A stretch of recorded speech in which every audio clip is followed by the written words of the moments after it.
सामग्रिक और संतुलित विकास माध्यम एक समृद्ध ओडिशा गठन पाई आम सरकार निरंतर प्रयास करुछन्ति। एही परिप्रेक्षी रे संबलपुरवासी दैनंदिन जीवन को सुगम करबा पई लोकंको मुख्यमंत्री श्री मोहन चरण माझी 940 कोटी ऊर्ध्व मूल्यर 25 टी उन्नतिमूलक प्रकल्पर शुभारंभ करिसेंति।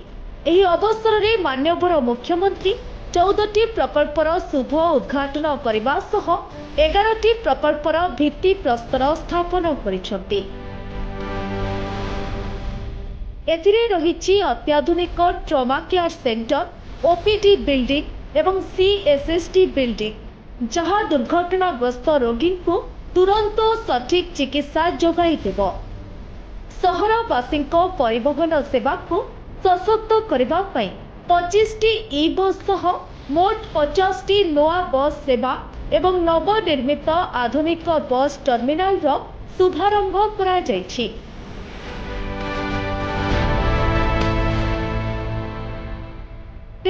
बृहत वाटर सप्लाई प्रकल्प माध्यम सहर में 340 किलोमीटर पाइपलाइन निर्माण हो जहाद्वारा प्रतिटी घरे पहुंचब विशुद्ध पानीय जल।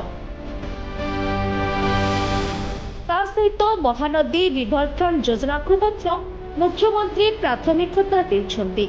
लोकों सरकार संबलपुर सम्मिलित विकास आज सुस्थ जीवन और सुशासन नूतन परिचय सृष्टि करुछि।